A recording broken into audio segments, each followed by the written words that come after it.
this. So hi Thomas, how are you? Oh, very well, thank you.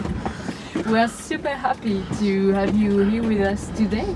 3 weeks ago we interviewed one of the DJs you seem to be really close with, considering how many tracks you released together. Victor Rees, when I was in Geneva, and today we have a chance to catch you here in Lausanne just before your gig at the D Club. Have you ever played there? Do you know the place? No, it's the first time. I talked to the promoter tonight, and I've been to Lausanne many times, but it was a loft club. In the past, so it's good to finally have the chance to play at D Club, because obviously I know about the club and for how long it's been going on. So it's going to be a good night. Yeah. As Victor, you are one of the DJs whose tracks we play the most in our sets. So we are particularly glad to be able to have that chat with you tonight. Very, very. Thank you, guys. But before we really start the interview, could you say a few words to introduce yourself? A couple of words to introduce myself as far as what I'm doing, or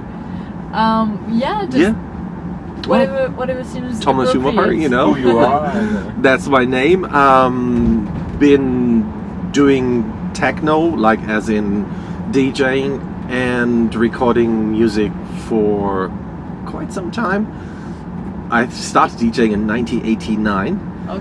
My first record was out in 1992, and since then I basically fell in love with music during school time already. I was the class DJ. It was always my passion, and after school, for me, it was clear I'm gonna follow that path no matter what, and I did. And since then I never stopped, never looked back. You know, I still, after all these years, fully enjoy what I'm doing. I think there's something really special happening when I do this, you know, whether it's in the studio or on stage in a club, you know. So what can I say, you know, when you just fulfill yourself with something, I think music is such a great way to transport emotions, you know, and that's what it's all about, isn't it? We can only agree. Yeah. So you said you enjoy studio and playing live. Is there like something you prefer, or is it just two side of the same coin, and it completes itself? Exactly, that's what it is. I couldn't do just one or the other, you know. And obviously it is such a great combination, because during the week I'm in my studio recording music, and then on the weekend I can test it as well. So that is super rewarding. And as you will probably hear tonight, I'll play a lot of my own productions in my sets, and people are keen to hear their favorite Thomas Schumacher track, and that brings this special connection with it. It's sometimes I feel it's like a concert, you know. People know exactly what they want, and they come to hear that, and it's really nice. You're one of the first who said it's like a concert. Yeah. Because I think that, but I realize that not a lot of DJ think that. I think it has really to do with, I personally find, with the fact that I'm playing basically my own music, you know? So that makes such a difference, you know? And yes, I think so. But at the bottom of my heart, I'm also a full-blown DJ, just, you know? I just love DJing. I think it's an art form, and so I can do anything. I can play the standard 2 hours, but I can also play really extended sets as well, which I love to do. What's the longest that you ever played? I don't think I broke any records, but I think I had my fair share of like 8-hour sets, stuff like that. Yeah. When I started basically in my hometown of Bremen, which is up in the north of Germany, I immediately became resident of the only techno club. And that always meant from start to finish there was no one else, you know. So you would open the night and you would close it, and that usually was at least 7 hours. And that would give you time to express yourself. Yeah, it's I guess. beautiful, and to learn to read the crowd, you know, and take them on a journey. And I think there's a lot to be said for like a classic 2-hour set where, you know, you come straight to it, but there's also beauty in having more time with people, you know. Yeah, you can. Yeah. You can tell. You can also show a different side of yourself if you like to. If you have more time, you know. Yeah. Since we started this series of interviews in Ibiza this summer, the main subject has been the connection that can be between nature and electronic music, and it's in that sense that your tracks speak to us, because we feel like the intensity, the energy they get, combined with the always present melodies, fit very well with everything that composes nature. Right. Do you feel the same way? Would you say that nature has some part in your inspiration, in your life, in your music? I think for me, I translate nature as into organic. My music, I find, is very organic in many senses, you know. And yes, then I think your description really fits well, you know. And there's always well, first off, I think it's this mixture of a specific mood that I'm going for and a high level of energy. That's this combination. That's where I'm always finding myself digging in, you know, and really coming to the point with my music as well. It's as much as I know my music is very powerful and big in the club, production wise it's actually stripped down, you know. I don't layer too much, you know. I specifically choose and program the sounds, and I want every sound to have a specific message, you know. And so identity, it has to be there, you know, from the start. I don't know, like these, you know, filler sounds. So and arrangement is super important as well. The story that you're telling, you know, and that the breaks really make sense and they work, and I think in the best sense that's an organic process, and people hear that, and that's when they get touched, you know. And that's always the moment when I feel like I achieved something, you know. I think Stella is probably the track that does this most with people, because it is also very melodic, you know. It has the most harmonies in it and stuff, and but I also like the association just with nature, because I love nature in general, you know. So yeah. And we've seen on Resident Advisor that you say you purposely steer your sets into rough water. Yeah. Do you somehow feel that a bit literally? I mean, do you visualize the tracks you play like elements that engage together, like maybe a rock slide that would go in the way of a river flow, or lava that would come near water and create something? I love your associations. It's not that I had them before, but the point that I tried to make with the statement and that you just read or talked about is just that I do believe when it comes to people going out to dance, it's something really basic and very tribal for us, you know. And I think it has a lot to do with letting go and forgetting about the world around you. And this is that moment that I describe when I'm the captain on the boat, and I, you know, everybody's my crew basically, and I steer them into this area where it's like, you can just forget about it, trust me. And this is this rough water, you know, because I think that's what we also need. We need to be woken up, you know, and I think that's the magic of techno music as well, because it's so universal in many ways and so basic, but yet it can touch you on so many levels. So you say rough waters because what it brings emotions, because rough water can be scary somehow. Yeah, I think that there is. The thing is, I think one of my kind of superpowers is to make people feel really safe, actually, with my presence. I think they can feel I know what I'm doing. The other thing is, though, you want to push them in terms of the energy that you present within the music, you know. And you know, it's full on loud, you can feel the bass, can hear all the frequencies, great sound system. So if I layer these tracks while mixing and crank up the sound system, there's also this, for people, I know that sometimes they're really like, whoa, you know, this sound wave that hits them, and then that's the rough water, you know. And you will also see here in my sets, there's always this progression, you know. Okay. And it goes usually like this, and then bring them down a little bit, but then at the end it's like a rocket, you know. And that's this feeling of, I can see sometimes in the eyes of the people when they are really like, are you gonna push us some more? I'm like, I definitely will push you some more. Yeah, yeah, you bet. Yeah. And we've also seen the video you did for Brace Race a few months ago in an industrial warehouse. Yeah. And it got our attention because it's exactly what we do with our Into the World videos, except we do it into nature. Right. And we very much would like to know how it felt for you to play without an audience.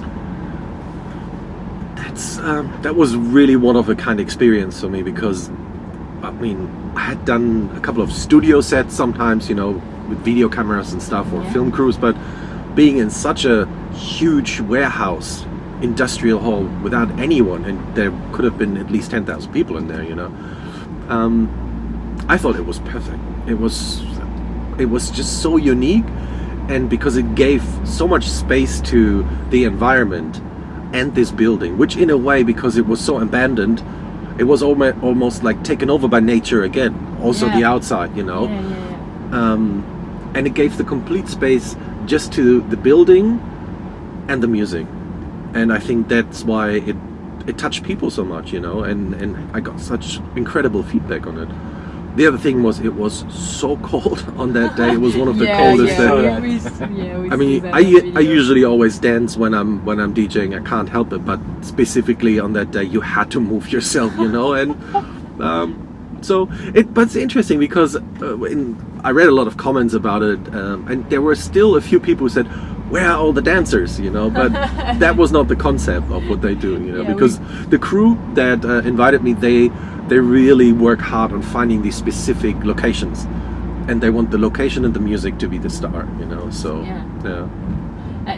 did you find it was easier or harder to play without anyone? No, that didn't make any difference to me. I can totally lose myself in the music in that moment, and the surrounding, you know. Did it make you play differently of what you're used to? No. Not really. No, not really. Because I guess usually you must somehow rely on the crowd, or maybe you just play what you want and you take the crowd with you. So exactly.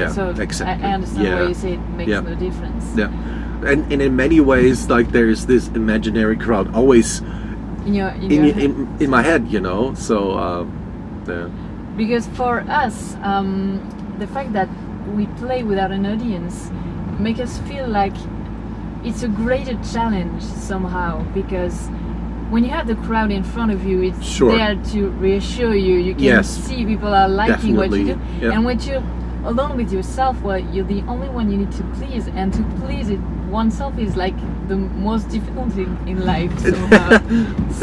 That's a good point. Yeah, I think probably the location itself helps tremendously, though, to just lose yourself. And I didn't try to overthink it at all. Like, I just let go and just play my music and let that be it, you know, and enjoy that, actually. And I think that part is so important to continue to enjoy yourself with what you do. You know, I think people feel that always, you know, when you enjoy it, and you don't have to actually push yourself to do it. You just go, hey, which is for me really easy, especially when I play my own stuff, you know. So it's like, I'm proud of it, you know. I'm excited about it. Obviously. But as you said, obviously the interaction with people is fantastic and makes it super special, you know. And when we think about Berlin and Germany in general, that's very much the idea that comes in mind, that kind of place, the warehouse. It fits perfectly the image of the Berliner techno. On the other hand, when we think about nature and beautiful landscapes, it's not often Germany that comes to mind. But I think that as a native German, you will disagree with that somehow. So can you tell us something about the wild side of the Germany? Oh yeah, I think to start with, like, probably as far as nature goes, the most beautiful and diverse area is the south of Germany, Bavaria. The south of Yeah, because you have this incredible combination of lots of mountains, and you have these beautiful clean lakes, and in winter lots of snow and stuff like that. Okay. Although I'm from the north, so I'm much closer to the coastline, and I always enjoyed the coast of the North Sea there. It's or right now Berlin, it's the East Sea, so it's I just love the elements in general, So if you know where to look, you will see that Germany has an incredible landscape, and it's actually worth spending some time there. You can have a proper holiday in Germany, and I don't think you miss anything, If you had to choose one location, but one natural one, Yeah. to do something, same thing that you did in the warehouse, Yeah. where would that be? That's a good question. I think I'd do it. Although I've just done that. There's a festival called Grüne Sonne, which means green sun, which is on top of a mountain in Germany. Oh, wow. Yeah, it's incredible. And it's just this fantastic location that they've secured for once a year. So that's definitely a spot to play. Yeah. But I could also imagine to do it on a small island on the East Coast, on the beach there. But for example, I sometimes have these with my family, we take a little get away from just the usual life, and we go there in winter to the coastline. That can be incredible when it's really cold outside and you're on the beach, and the water, just when it hits the shore, is frozen. It's just, oh wow, yeah, it's incredible. Amazing. Yeah, usually we don't see that, and yeah, that's also some great location, I think, to do something. Yeah, cool. Yeah. This summer we interviewed Timo Maas, who's Yeah. also German, Yeah. and also Ether that lives in Berlin. Do you, as DJs that are native from the same place or live in the same city, have a special relationship, or is everything so international that you don't really run into each other that much? It used to be more because we were all going to the same record shops. Oh, when we were yeah. still playing Oh, vinyl. okay. That was really incredible. I remember Thursdays was my day to go to Rotation Records and Hardwax, and it was incredible when you walk inside and I remember so many times you stand there with Jeff Mills, Monica Cruz, Alan Ellion, DJ L, just all in the shop, and the ravers were outside like, oh, look at them, So these days I still, Marcel Detman is living around the corner from where I live, so sometimes, you bump into each other. So it's both. Interestingly, also, of course, then you happen to see DJs or colleagues a lot at the airport. Yeah. But not only in Berlin, like Munich or Frankfurt, the hubs for Lufthansa. So we still get to see each other. And of course, when you have friends, like Monica Cruz is a great long-time friend of mine. We're neighbors. You make an effort and you actually hang out. Yeah. Well, it must be cool. It's lovely. Yeah, totally. Yeah. Well, thank you very much. It was very, very cool to be able to chat with you. Thank you. We'll be there tonight, of course, to hear you Cool. play. Yeah. We can't wait to hear that. And is there anything we can wish you for the future? Well, happiness, and I think we can all wish ourselves, I think, that as far as the future goes, that we continue to live on a planet where life is lived worth, and I think I'm a father, of a 13-year-old daughter, and you hope that the situation here on this planet will not deteriorate, especially with the climate. That's stuff that really, concerns me. So Are you worried about that? yes, absolutely. I think we have to really we have an obligation to make sure that this planet continues to be livable for few generations ahead. If you look at the time span of Earth and how short time we are now managing to destroy this, I find that's wow. So I encourage people to really, we all have to do our little bit, and not to wait for the big guys to do it, because they won't do it, you know. So it's all up to us, and I think we can make a difference for sure with our choices. Is there some stuff, some little thing maybe you pay attention with, some stuff you're attached to try to do that? All sorts of things, you know. For just starting as a DJ, I'm the typical frequent flyer. I fly all the time, so we have policy now with my agency that when we fly, we offset it every time we purchase a ticket. Lots of airlines offer that you can say you donate €8 to offset the carbon emission of that flight. Stuff like that, you know. Start small and make a difference. Yeah, well, very nice to hear. Thank you very much. Thank you very much. Thanks, guys. And see you around. Yeah. Hey.